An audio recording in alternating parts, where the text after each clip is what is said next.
আজ দারুণ একটা রেসিপি তোমাদের সঙ্গে শেয়ার করব। আজ রান্না করব কুমড়োর খোসা ভাজা। এই খোসাটা আমি ভাজবো। জিরি করে কেটে নিয়েছি। এখানে আছে কুমড়োর খোসা, এখানে আছে চিনি, এখানে আছে ফোড়নে দেব কালো জিরে আর একটা কাঁচা লঙ্কা, আর আছে লবণ, হলুদ। চলো এবার রান্নাটা করি। এখানে আমি প্যান বসিয়ে দিয়েছি। প্যানটা আমার গরম হয়ে গিয়েছে। এবার দেব কুমড়োর খোসাটা, প্যানে দিয়ে দিলাম। এবার এর মধ্যে দেব লবণ আর হলুদ, আর 1 গ্লাস জল দেব সেদ্ধ করার জন্য। লবণ হলুদটাও এখনই দিয়ে দেবো।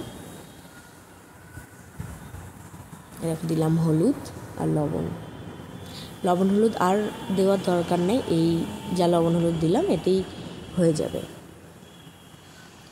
এখন একটু শুকিয়ে এসছে জলটা, সেদ্ধও হয়ে গিয়েছে। আর একটু সেদ্ধ হলে আমি নামিয়ে নেব।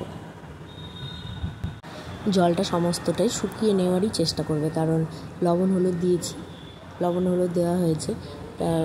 যদি জল তোমরা ফেলে দাও তাহলে লবণ হলুদ আবার তোমাদেরকে দিতে হবে। সেই জন্য চেষ্টা করবে যে যতটা পরিমাণ জল দেবে যাতে সেই জলে হয়ে যায়। আমার চাল কুমড়োর খোসাটা সেদ্ধ করা হয়ে গিয়েছে, নামিয়ে নিলাম বাটিতে। এবার আবার প্যানটা আবার চাপিয়ে দেব, ওই প্যানটাই চাপাবো আবার। এবার দেব সাদা তেল, আর দিলাম একটা কাঁচা লঙ্কা আর কালো জিরে। এটা একটু ভাজা ভাজা করে নেব। তারপর সেদ্ধ করা চাল কুমড়োর খোসাটা দিয়ে দিলাম। এবার বেশিক্ষণ ভাজতে হবে না, অল্প খানিকক্ষণ ভেজে চিনি দিয়ে নামিয়ে দিলেই হবে। দেখো আমার ভাজা হয়ে গিয়েছে। এবার চিনি দিয়ে নামিয়ে নেব। তোমরা বাড়িতে ট্রাই করে আমাকে কমেন্টে জানিও তোমাদের কেমন লাগলো। এরকম করে খোসা ভাজা করে খেয়ে দেখো, আশা করছি ভালো লাগবে। চাল কুমড়োর খোসা তো আমরা ফেলেই দিই, ফেলে না দিয়ে একবার ট্রাই করে দেখো, আশা করছি ভালো লাগবে।